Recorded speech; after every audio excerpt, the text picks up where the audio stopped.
Hello and welcome to the next live stream for the Christian Kabbalah channel. I am so happy you're here. I'm so happy to be able to bring this to you. I hope that this has value and that you will see the immense power that the Zohar has. Today we are going to be specifically talking about the Zohar and how it can influence, how it can help your Christian walk, if you want to call it that, your relationship with Jesus. The Zohar should bring you in closer union with Jesus. So I am so honored to be able to bring this to you. I'm really looking forward to presenting this information. So without further ado, let's get started. So welcome everyone. We are going to be talking about what I just said, right? About how the Zohar can be used to help you and your Christian walk and your relationship with Jesus. But we're going to be using the Zohar to have it explain what exactly it is. So we're going to be both studying the Zohar and talking about the Zohar at the same time.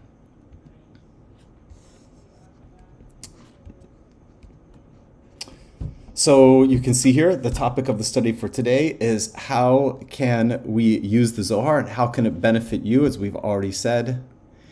And I want to say this right away. If you do not have a Zohar and you would like one, please feel free to click on this QR code, or you can go to the URL at the bottom there, and we're happy to send one out to you. There's a small payment for shipment, but we are absolutely not doing that. If you are interested, especially by the end of this talk, to have your own and you do not have one, click on that and we will absolutely get one to you. If you decide you want one later on in the class, this QR code, as you'll see right here, will be at the top of each screen. Please feel free to click on that and we'll make sure we get one out to you. So the section that we're going to be reading today is known as Vayetze. Now, Vayetze is a transliteration of Hebrew. The Zohar portion, the Zohar section that we're going to be reading, is from the explanation of Vayetze, specifically verses 17 through 22. This is in the English Zohar. It looks like this right here. So if you have one, you can go to verse 17 in volume number 5. It starts on page 17. And I want to be clear so you have an idea about what Vayetze is. So maybe you are aware, maybe you're not aware, but the Torah, or the 5 books of Moses, they are divided up into weekly portions. Now, Vayetze specifically is Genesis, as you can see on the screen here, Genesis 28:10 through Genesis 32:3. So when we are looking at the Zohar portion of Vayetze, it is explaining each of these different verses or specific verses in this particular section of Genesis. And before we begin, I want to make it clear, because there has been, I think, some misunderstanding, and definitely definitely Christians at large, or I would say many Christians, have a misconception of what Kabbalah is, that it's somehow some sort of mysticism. And I don't want to get into where that has come from, but what I do want to say is that Kabbalah is expressly biblical. Kabbalah is simply the deepest explanation there is on the Old Testament. So the concepts that we are going to be talking about are absolutely grounded in biblical truth, and they are the deepest that we can possibly go within Kabbalah. Now, these concepts are probably not the deepest that there are. They are not the deepest. Let me put it this way. They are not the deepest because the study of Kabbalah runs the deepest of the deep, and it's unbelievable how unexplainable some of the concepts are. But all of that is derived directly from the Old Testament, and all the concepts that we're going to be discussing are from that particular section. Specifically, what we're going to be talking today is Genesis 28:10. 28:10 is this sort of seemingly inconsequential verse. And that verse you can see right here, which is, and Jacob went out of Beersheba and went towards Haran. Okay? Now, again, one might not think that there is anything much to this particular verse, but as we're going to find, it has so many secrets in it, and that are absolutely relevant to becoming closer and closer to Jesus and to deepening your spiritual life. That's what the goal of Kabbalah is, and that's certainly what the goal of this particular presentation is. So just for a little bit of context, because this verse might be a little bit obscure for at least some. So this verse is a result, or it comes at the very beginning of the section of Vayetse. It is Genesis 28:10, as I said. And in this particular portion, Jacob the patriarch, it's right after he had received the blessing from Isaac. Now, if you remember correctly, the circumstances that Jacob received this from Isaac were a little bit, we could say a little bit sketchy, right? That Isaac was prepared to give that to Esau, and Jacob kind of snuck in on the recommendation of Rivka or of Rebecca and was given it by Isaac. Now, as a result, Esau wanted to kill Jacob. Jacob fled, and that's where this verse comes in. And then, so he fled from Beersheba, which is in Israel, and went towards Haran, which ironically is not in Israel. So, and then from there in Haran, that's where Jacob met Rachel. That's where he married Leah first after 7 years, and then married Rachel again after 7 years. Now, I want you to know that according to Kabbalah, the topical stories are not important. And what I mean by that is that according to Kabbalah, hidden within each of these stories is the story of our lives. It is the story of my life. It is the spiritual blueprints of every single person's life that exists. And that's why a deeper understanding than simply the literal stories is important.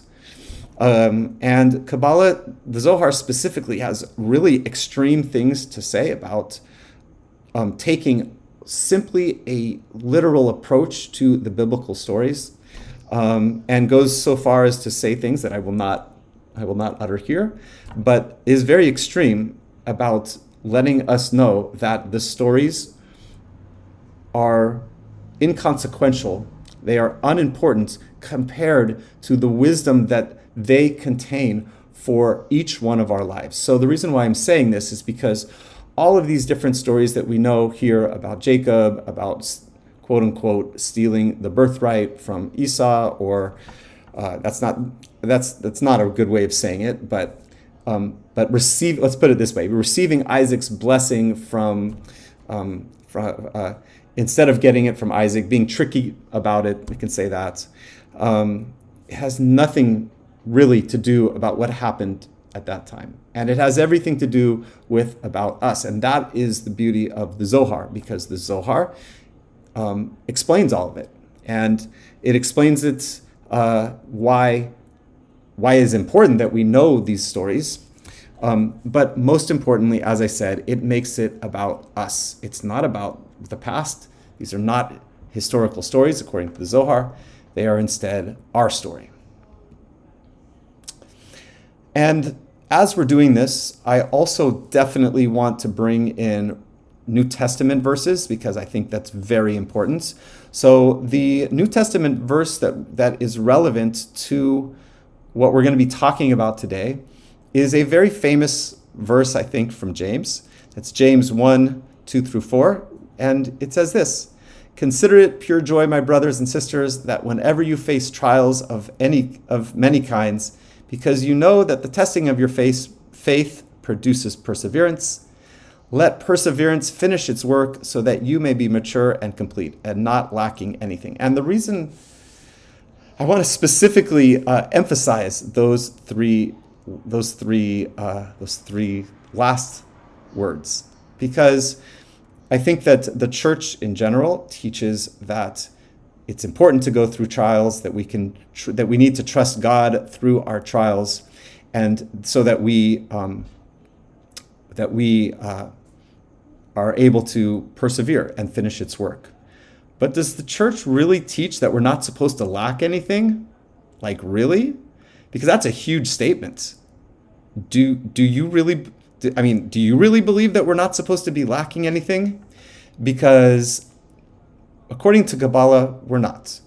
And as we have said before, Kabbalah means to receive. Yes, it's to, on one level, it's to receive important things. It's important to receive outer things, but it's also important to receive inner qualities that we are right now lacking. And as we're going to see in by the end of this, the whole purpose of Kabbalah is so that we will not lack and so that we can welcome. That's right. You heard that correctly. So that we can welcome trials, for we know what the trials bring us. So, here we go. It's here. Okay. So, if James tells us that we're not supposed to lack anything, well, let's set an intention. The intention is extremely important. Okay? The intention is extremely important.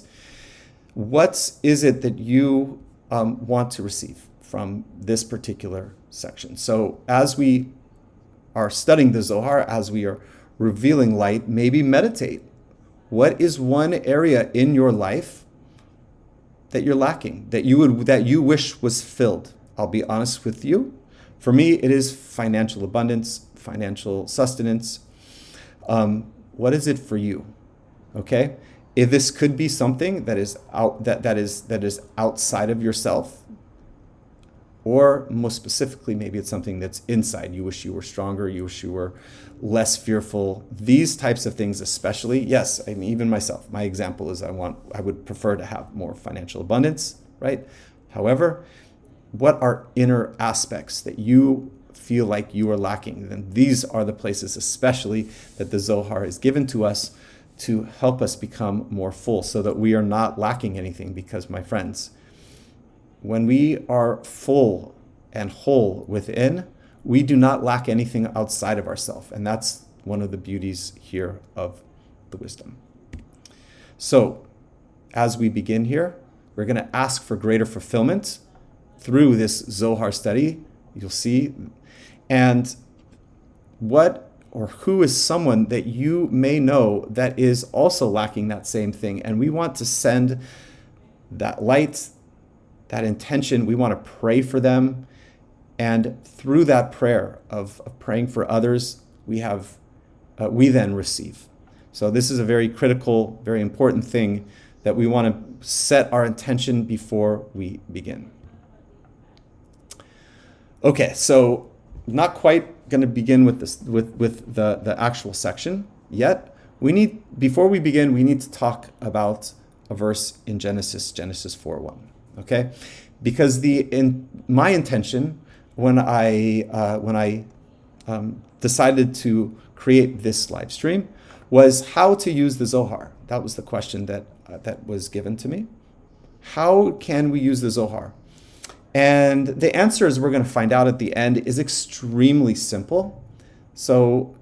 But the thing is that much of what is behind the different actions that we can take to connect with the Zohar is knowing what the Zohar is and what it can do for us. Now, the reason why I'm saying this is because this verse here, Genesis 4:1, is a critical verse in Kabbalah. Okay, and that verse, you can see it on the screen. And Adam knew Eve, his wife, and she conceived and bore Cain. So what this particular verse is talking about, it's talking about when Adam and Eve had sexual relations, And it's a curious word choice, right? The word choice that the Bible uses, or Genesis uses, is that Adam knew Eve, right? So in this particular verse, to describe sexual connection, the word choice that the Torah gave, or that Genesis gave, is knew. Adam knew Eve, and that is a way to describe sexual relationships, right, or sex. Why is that important? Okay, why is that important? It's because this gives us a key to access the tools. Okay, the tools of Kabbalah, any spiritual tool, right? Anything that you are doing to draw closer and closer to God, the way to find union, right, is through knowledge. Knowledge means connection, according to Kabbalah. That knowledge means connection, right? So the reason why I'm saying this is because, you can connect with the Zohar, but if you do not have a deep understanding, or an understanding, let's not even say a deep understanding. If you do not have an understanding about what the Zohar is or can do, you will not find the same connection with those people who have a deeper connection to it. So for example, if you simply just pick up the Zohar, you have no idea what it is, and you scan it, as we're going to find out is one way of accessing the light of the Zohar, that will not, according to Kabbalah, provide you with the same light, the same benefits, if you know what the Zohar is, know the power that behind it, and know what it contains. So for the very vast majority of what we are talking about here today, we're going to be talking about what the Zohar says it is. And through that, through the knowledge of what it is, when you do connect with the Zohar, you should find a much greater connection, right? Because again, Adam knew Eve. Knowing, according to this verse, is equivalent to connection, okay? Or into union, right? So if you want to connect deeply to, as we're going to find, the upper worlds, if we want to connect deeply to God, it has to do with expanding your knowledge about the tool itself. And through this, as you can see here, we are going to explore, well, what is the Zohar? And most specifically, which is relevant to you, is how can that help you as a Christian? Exactly. So we're now going to begin our study. There is a prayer that we're going to say. This is given to us by one of the greatest Kabbalists. It's over here. And it's by the prayer of the Ari. Let's find it actually here. Resources, prayer of the Ari. And what this does is this opens us up to the Zohar. We want to be able to connect with the Zohar as much as we can, and it is through this prayer that we're able to do that. So here we go. Ruler of the universe and master of all masters, the God of mercy and forgiveness, we thank you, our God and the God of our fathers, by bowing down and kneeling, that you brought us closer to your Torah and your holy work, and you enable us to take part in the secrets of your holy Torah. How worthy are we that you grant us with such big favor. That is the reason we plead before thee. You will forgive and acquit all of our sins, and they shall not bring separation between you and us.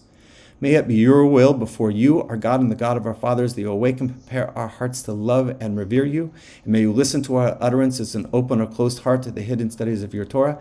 And may our study be pleasant before your place of honor as the aroma of sweet incense. And may you emanate to us light from the source of our soul to all of our being. And may the sparks of your holy servants, through which you revealed your wisdom to the world, shine. May their merit and the merit of their fathers, may their Torah and holiness support us, so we shall not stumble through our study.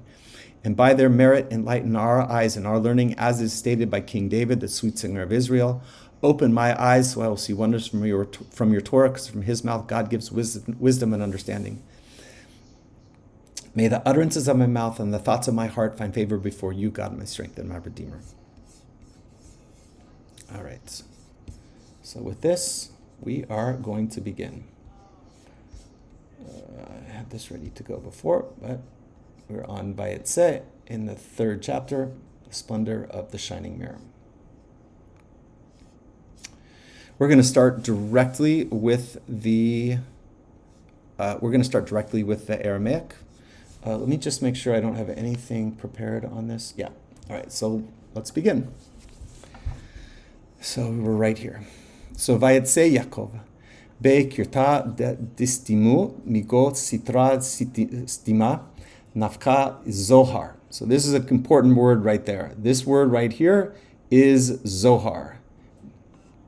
Aspak Laria de Nahara Kalila mitren gavnin de mit chabran kachada kevan de elen de it kalilu dabada da it chadzun be kal gavnin de argaman ichu kal chizu din chorin be kalilan rotse veshav inun nachirin la mit akvan lemechame chibura chada da it chabran beahu.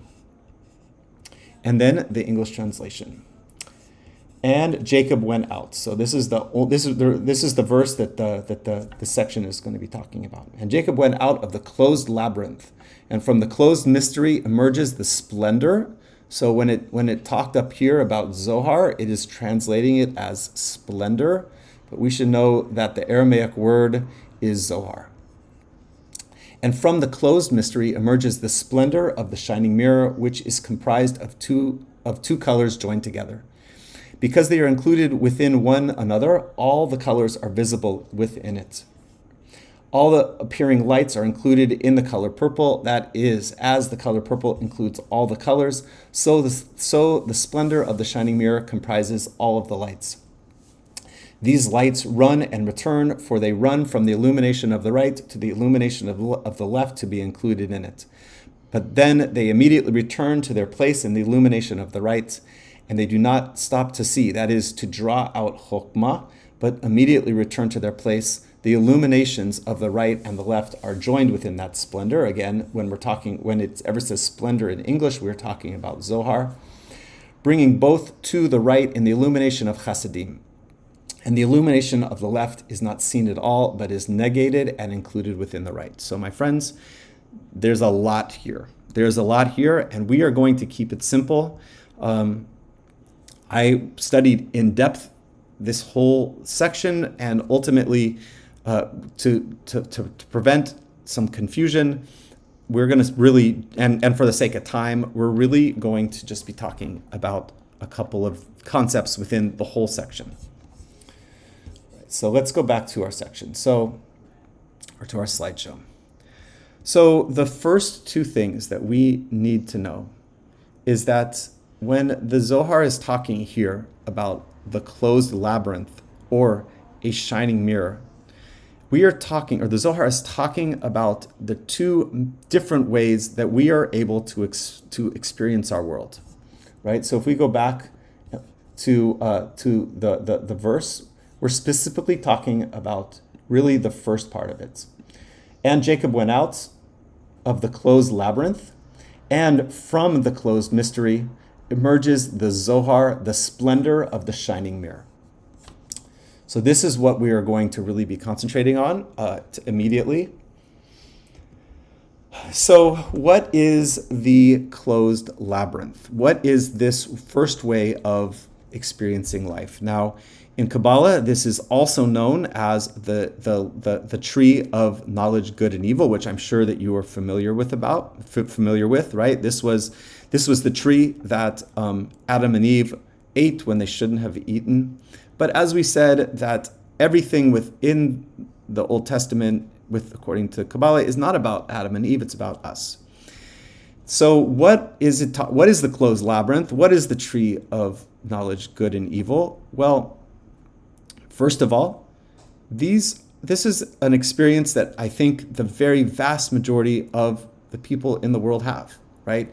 Good things happen to me, bad things happen to me, life is random, you never know what you're going to get. One moment things might be amazing, the next moment things might be terrible.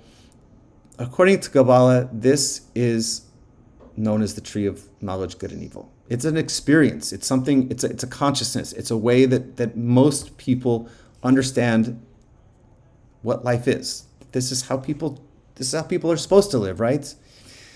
Well, according to the Zohar, the answer is no.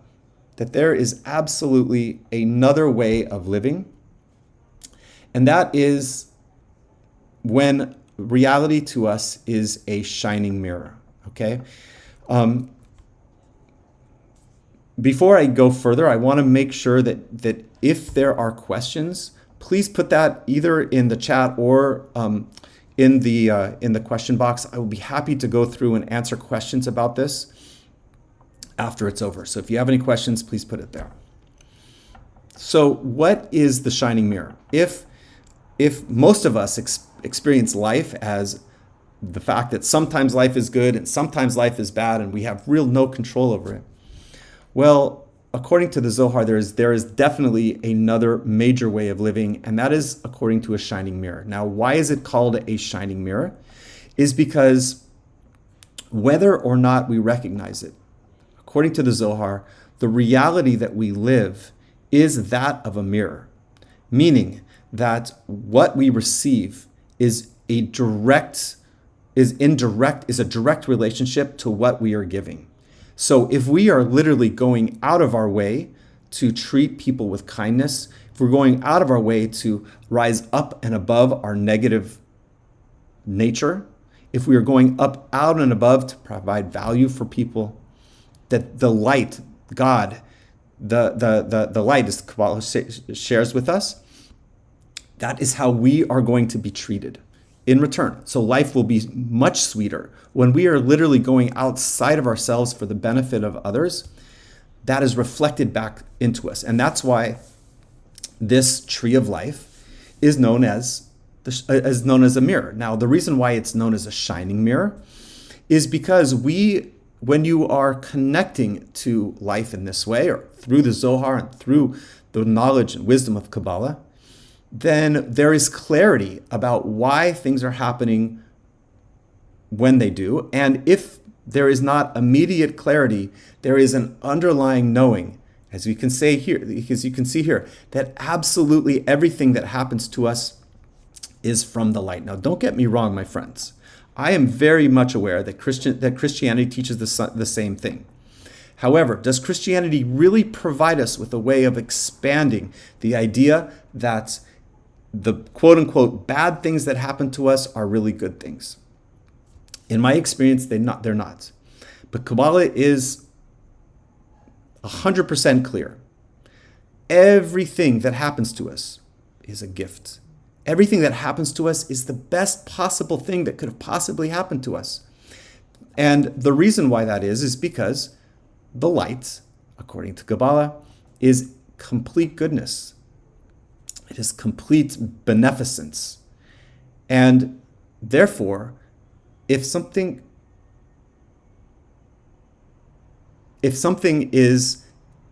light is completely good, then it can only extend to us things that are good. The problem lies, and the reason why we experience things to be negative is not because of where it's originating from or where they are from, the things that are happening originating from. It has to do with us. Because our vessels are small, or our vessels are blind, we interpret negative things to be negative, or we interpret things that we don't like to be negative. But this is not what Kabbalah teaches.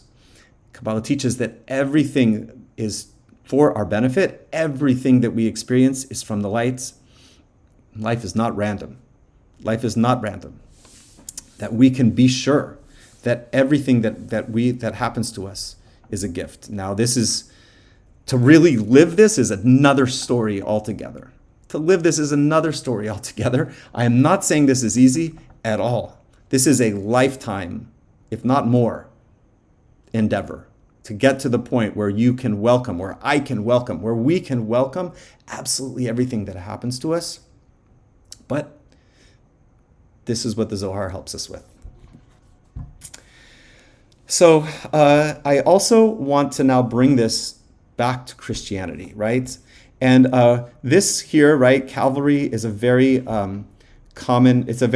familiar image to all of us. And before we continue, let's just return very quickly to the verse so we can know what we're talking about here, to have a little bit of context. Again, we're really just looking at this first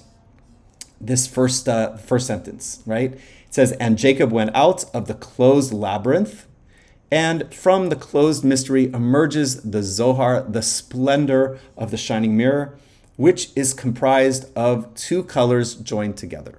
So we are now going to be speaking about this idea of the two colors joined together. And to be honest with you, the rest of this paragraph here, even though it may not make sense to you, is explaining what that means, okay?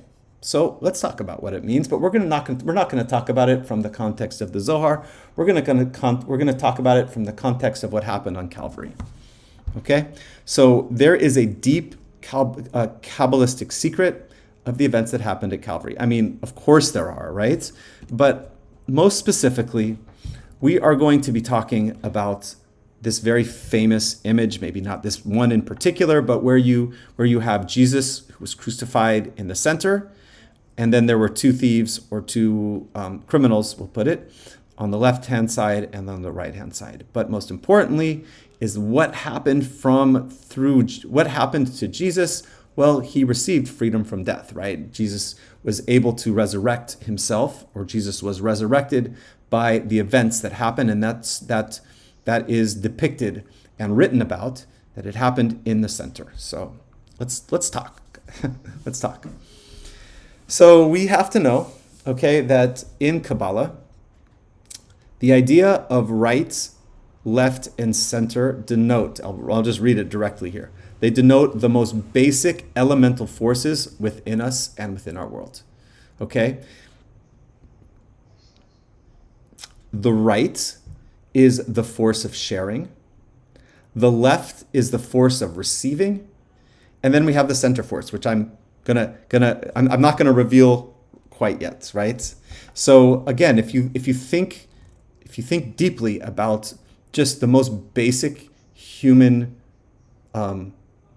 forces within us, we'll call it that way.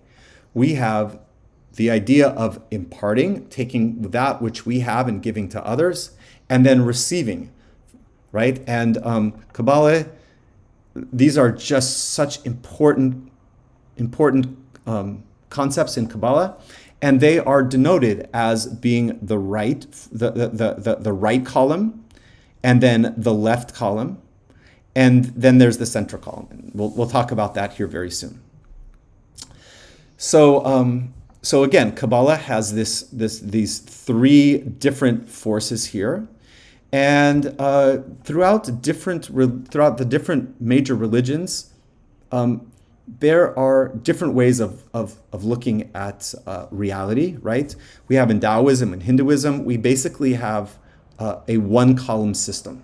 Okay, and that is that, again, non-dualism in Hinduism, that all is one.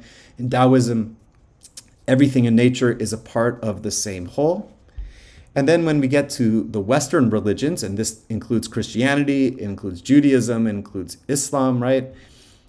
That there's dualism. There's good and evil, there's good and bad, there's sacred and secular. These two things are opposites. We live in a world of opposites. And this is not a surprise. Doesn't take a whole lot of convincing. All you need to do is live a single day in this world, and you're going to experience things that are good, and you're going to experience things that are bad, right? So, of course, there is this idea of dualism. But Kabbalah is, according to Kabbalah, it's the only system that exists where there's a three-column system, right? We have the force of sharing, the right column force, we have the left column force of receiving, and then this center force, the center column force, is the force of restriction. And this is such a deep concept. It seems simple, but we're going to keep it simple. I'm not going to spend time at this point explaining the force of restriction. But we know, but according to Kabbalah, there are three different major forces that exist in this world. Okay? And what Kabbalah teaches is that when you access the force of restriction, or the center column force, that it frees us from death. Okay? And according to the Zohar, which we just read, it contains all of the lights. It contains all of, and you should know too that the center column force reconciles left and right. I feel like, okay. So how does it free us from death? And why does it free us from death? Well, let's talk about that. And with this, we are going to get into the next verse. So let's read the second verse here, verse number 18. B'chai, Zohar sha'ari man de shrit shama yichu le'achul de sitim dala yadia klal kol Yaakov yikre. B'chai itchadze mechamnuta dechola hachu de satim vela yadia klal b'chai shria yudke vavke. Shlimu dechol sitrin yichu ila'a vetata'a hacha de ishtakach Yaakov shlimu de avahan de achid mikal sitrin. Zohar, there it is again, da al baru dishma da ikre diktiv Yaakov asher becharticha tren shamahan ikre Yaakov vayisrael bekadmeta Yaakov levatar Israel. And the English translation, in that splendor, again, anytime it says splendor, we are talking about Zohar. In that splendor, in the Zohar dwells whoever dwells, and there's specific Yud-Ke Vav-Ke, which is the first three Sephirot.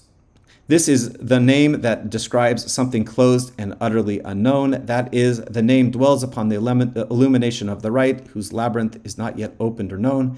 It does not dwell on the left, whose labyrinth was open and its existence became known.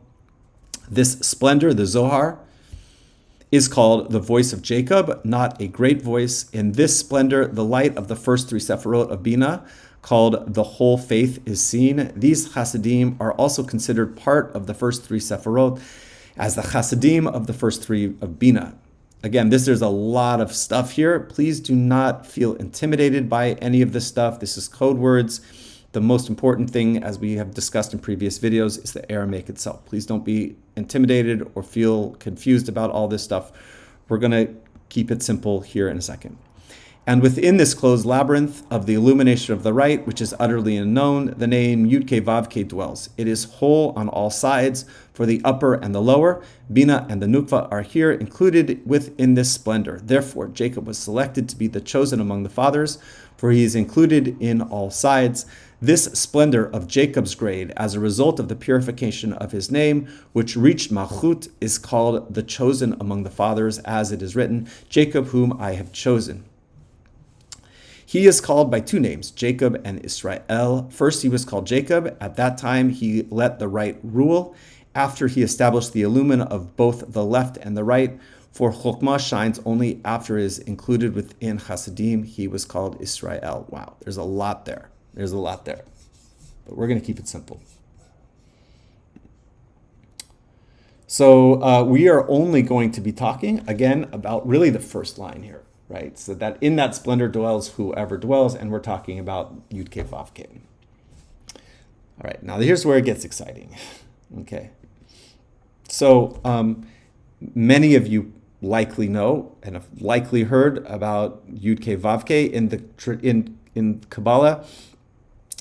This is the most powerful name of God that exists. It's so powerful that we do not pronounce its name. Now, I know that in Christianity, it's known by this word here. Within Kabbalah, I will not pronounce it, but many people know the name as that. In Kabbalah, this name is so holy. It's meaning that it contains so much energy that it's not even recommended to use Yud and then Hey, and then Vav Hey to spell it out. That's why when I use this word, I will say Yud-Ke Vav-Ke, and that is a way of sort of grounding the energy and making it something that we can talk about. This name of God is a code that describes, and when we connect to it, we're also connecting to the very vast wellspring of divine energy. We'll just put it that way. There's, I mean, it would be, it's almost to talk about the depth of this. It's just so deep. There's so much to this. Volumes and volumes and volumes have been written about this 4-letter combination alone. Okay, but what's most important for us, my friends, is that the Zohar is telling us here that the book itself, the Zohar itself, in that splendor dwells Yud Ke Vav Ke, okay? Dwells the Tetragrammaton. And then it goes further, which is the first 3 Sephirot as well. So what does this mean? All right, so I'm sort of a loss for words, right? Yud Ke Vav Ke, the Zohar is telling us that the book itself is light. It is not just light, it is pure divine light. It is the Yud Ke Vav Ke. It is a repository of spiritual illumination. Okay, I cannot stress this enough. Okay, so and as you can see at the bottom here, Yud Ke Vav Ke, right? This is how oftentimes Kabbalah will write it instead of this here. Yud Ke Vav Ke is light, right? So if Yud Ke Vav Ke is light, and then the Zohar contains, or the Yud Ke Vav Ke dwells in the Zohar, then what this simply means, my friends, is that the Zohar is pure, unadulterated spiritual light, and as a result, it can remove darkness. It removes even death, right? So when we go back here, and we can say that the central column, both the Zohar and the central column, free us from death. Why does it free us from death? Well, now we know. Because according to Kabbalah, according to the Zohar, this sequence, the Yud Ke Vav Ke, is the Zohar, and because the Zohar is pure light, it will remove all forms of spiritual death. And can you imagine, right? Can you imagine if you were able to walk around with a box that had basically the Holy Temple that contained within it the totality of the light of the Creator? Can you imagine? This is what the Zohar says it is, okay? In the thing that we're reading. And now, this is a quote from Michael Berg. For many people, if you do not know Michael Berg is the current director of the Kabbalah Center. And I'm paraphrasing this, but this is basically what he has said. That it is unfortunate that the Zohar is in the form of a book, because that obscures its pure nature. People encounter the Zohar and they think that it's just a book, that it's just for intellectual understanding. But that unfortunately deters us from its real meaning, which is pure, unadulterated light. Okay, so that's the first part of it. The second part of it, which you can see up here, is that the Zohar, this is the first sentence of that section that we read. The Zohar, whoever dwells, Yud Ke Vav Ke, which is the first 3 Sephirot. So we need to explain to what that is, and I'll try to do this in the most simplest terms I can.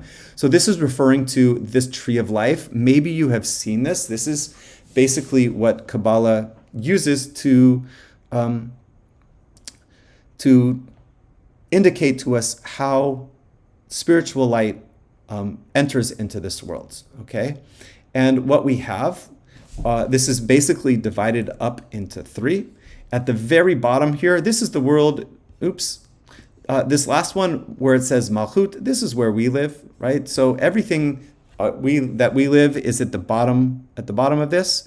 We have this section here with these circles are known as the Sephirot, right? And this is known as Zerampin, which is a code word. It translates to small face, but it is simply a filter or transformer, meaning that it takes, meaning that the first 3 Sephirot, which is what the Zohar says is contained within it, right, are these top three: Keter, Chokmah, and Bina. All right, and so just in the most simplest terms here, the light of the pure, unadulterated light of the Creator, according to Kabbalah, originates in or even above this top one, and these three are oftentimes referred to together. And then from here, they are then transformed in the same way that you might have a nuclear power station. This would be equivalent to the nuclear power station.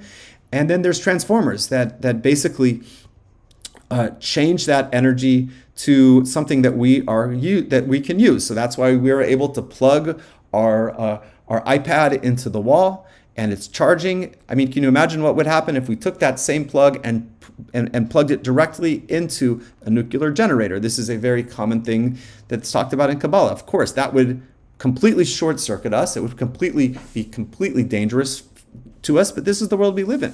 We're not able to access the full range of the light because of how diminished the light is in our world. Okay, so what do we have next? So the reason why this is so important, because again, the Zohar is telling us that when we access the Zohar, we are making the jump from this world to the upper world. And simply stated, what that means is that the Zohar is not of this world. Okay, it is not of this world. That when we access it, we are accessing something that was originated from the spiritual dimension. And as a result, it has the potential to change your life. It has changed my life in every way, right? And it has the ability to change our world. Why?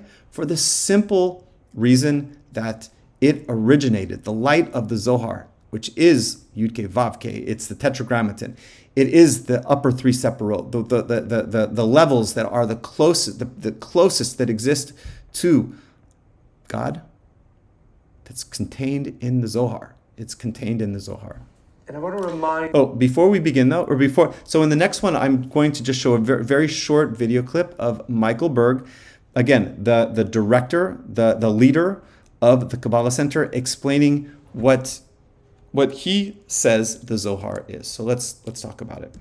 And I want to remind myself and all of us something that the Rav, my father, made clear throughout his life. I remember countless and countless moments around the dissemination of the Zohar, the light of the Zohar in the world, the joy the Rav showed when the first English translation volumes went to print, the joy the Rav had and the desire the Rav had to send Zohars certainly to all the places in the world that were experiencing or have seeds of darkness within them. And I've shared this before, and I've shared this in some of our books, but sometime after the Rav left this physical world, I had a dream with the Rav. In this dream that I had after the Rav left this physical world, the Rav came to me and said, "It's all about the Zohar. It's all about the Zohar." A very simple phrase. And that's something, again, that was new because I had heard this and experienced this for years upon years with the Rav. That everything that we came to do in this world, both individually, and all the goodness and light that we need to reveal in our world, all comes back to the light within the Zohar. And therefore, at the foundation of the center's work, and hopefully of each of our individual work, is both to connect to the light of the Zohar and to do everything we can to disseminate its light in the world. The light of the Zohar, and specifically as it's reawakened for us on Lag BaOmer, is the light to live a life beyond the realm of nature. Yes, the world goes on in its path, and if we're not careful, our life goes in a routine. But that's not why we are in this world. We are in this world to create a life for ourselves and a change in the world that is beyond nature. The most powerful tool that we have for that is the light of the Zohar. This has to be our focus. I want to live a life beyond nature. I want my blessings to be beyond the norm. I want our world to be elevated out of its normal state of chaos into a higher realm of light and blessings and peace and goodness. And I know that the most powerful tool that I have that we have, that the world has, is the light of the Zohar. And that's what we want to awaken. Okay. Powerful. So let's continue on.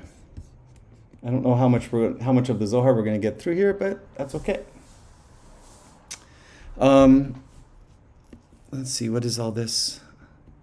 So I think for the sake of time, this is actually important. So instead of actually, we'll read one more section of Zohar and then we're going to we'll finish up. So we're gonna read. Is this the one? Is this it?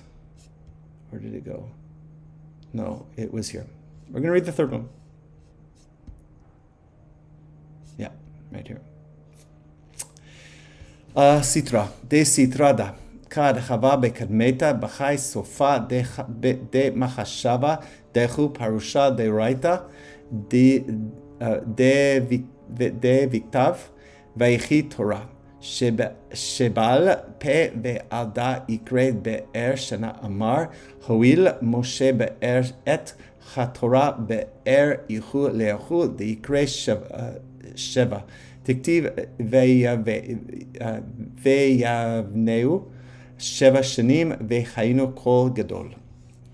Okay, and then just for the sake of understanding what we just read, this is a great mystery. For the beginning, before he went to Haran, he was at the end of this thought, which is an explanation of the written Torah called the oral Torah, which is the Nukva. Thought means Bina. The end of thought is the Nukva when sweetened by Bina. It is therefore called a well. So again, from this section, we're gonna just jump to this here, and this is a part that was in the Zohar that we didn't get to. But it says, because Jacob is a personification of the central column that we just talked about, the force of restriction. Because Jacob, or the central column, cleaves to his face the first three Sephirot of Chasadim, he has to be tried in the same place where his fathers were tried, the place where they came and whence they left in peace. This is an important section. So what does this mean? What does it mean that Jacob, or the central column, had to be tried? Fortunately or unfortunately, it means be prepared to be tested. Be prepared to be tested. So in Kabbalah, as we said, there is the three column system, right? There's the force of sharing, there is the force of receiving, and then there's the force of restriction. So what does it mean to be tested? Well, it means that in order to access the central column is the action that sort of marries the two columns together. It exists, everything exists in it. This is the power of restriction. And the only way to do that is by overcoming our reactive or negative natures. So at the end here, it gives us the remedy, right? That the only way to access the central column, the only way to access the light of the Zohar, the only way to do that is when we restrict from negative actions, or we make proactive actions that we know that are good for us, right? These are oftentimes difficult. This is oftentimes where we fall, right? Especially if we're unaware of this. Like, what benefit do we truly have as Christians to do the right thing? Other than that's what we're supposed to do. But according to Kabbalah, it's exactly the opposite. We are intended to overcome challenges because we know that that's how we receive greater and greater blessings. We can expect to be tested and tried in the same way that James recommended that we welcome our trials, because it is through them that we are able to access the central column, and thereby receive the things that we want most in life. All right. So again, the wife of harlotry. This was a section that we did not read, but it is a very intense word, or tense phrase. It refers to our negative nature. Everything boils down to restricting our negative nature. Why? Because we want a life that's greater than what we have. So again, I want to be conscious of the time. We are approaching an hour here. So in summary, what is the Zohar? So first of all, it is so much more than a book. It's so much more than a book. It is the light of the Creator, or we might say that it contains the light of the Creator. It contains Yud-Ke Vav-Ke, the word there. This is what it is. And therefore, it can remove all spiritual darkness. Okay? What is spiritual darkness? We're not just talking about, negative entities or spirits. No, we're talking about addictions. We're talking about fears. We're talking about anger. We're talking about negative aspects within us. The Zohar is able to enlighten those aspects of it. But again, when we access the Zohar, be prepared to be tested, because the light is thus giving us an opportunity to restrict being angry, so that we can then become a better, more full, complete person. Okay, so now finally we can get to the practice of it. Oh, I should say too that all of this that we're talking about should be done with the practice of Kabbalah, right? So I in the description box, I haven't yet put it, but I will put them in the description boxes. There are links to introductory classes of Kabbalah that I highly recommend. They are absolutely life-changing, and they will teach you how to best utilize and maximize the power of the central column to make our lives better, to make your life better, and thereby making the entire world better, by harnessing the power of the central column or restriction. Okay, so finally we can talk about, well, how do you use the Zohar? Well, there are basically 4 different levels, okay? The first of which is simply owning a Zohar.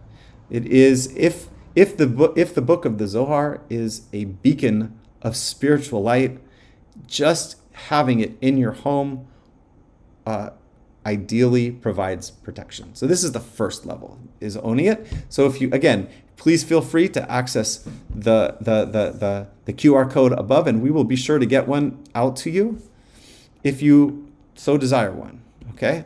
Number 2, scanning the letters. So this is probably the easiest way of getting to the next level of it. All you should be doing is scanning from right to left, ideally 5 to 30 minutes a day. There's no need to do it for more than 30 minutes. If you do this on a daily basis and direct the light to certain parts of your life, or most specifically to other people who are also challenged with the same things that you were challenged with, if you do that for 40, I challenge you to do it for 40 days, for 30 minutes, and just see for yourself. That's all I can say. Try it and see what happens. The third level is by studying the actual understandings of the Zohar. So that is a part of it, right? So the Zohar is a book. It is a book, and by studying it and trying to get, just like we did today, get to the underlying meanings of it, that is a way of going even deeper. And then lastly, as Michael Burke said, is through the dissemination of the Zohar. And this, quite honestly and openly, is why I'm so happy to get the book to you, is because I personally want to connect to the light, to God in deeper and more full ways. And the more that I have simply found, let me just put it this way, I can tell you from experience that the more I am sharing the Zohar, the better for me life gets. So I'm doing it on a personal reason, but also because it has helped me in so many ways. And lastly, regarding all of this, I wanted to close with a quote from my teacher, Karen Berg, who helped unlock this wisdom for humanity. The proof is in the pudding. A lot of these things, they sound great, but the only way that you will be able to prove to yourself is if you try it. Is there value in it? And for me personally, I have seen, as I said, every single area of my life has improved through the practice of Kabbalah and through immersing myself in the light of the Zohar. And for me, that was proof enough. It was immediate and it was grand. It was grand. So of course, if I have seen such amazing results, I want to share it with other people because it worked for me. So finally, we will close once again with the QR code. Again, we're so happy to send one out. Please click on that and we will be sure to send you one. Take a look at especially if you're in the continental US, it's more difficult for us because it's quite frankly quite expensive to send it outside of the country. So if you are willing to contribute for the price of shipping, we will make sure to get one to you. But click on that, it has the details on it. And finally, my friends, we're at the end. If you enjoyed what you saw, please like, subscribe, leave comments below. I'd love to hear from you. I would love to hear your thoughts. And again, it's such a privilege for me to be able to share this with you, as I've said, because it's had such dramatic effects on my life. My only prayer is that you can see the same types of changes that I've personally had. Thank you very much, everyone. Have an amazing time. I love you all. Till next time.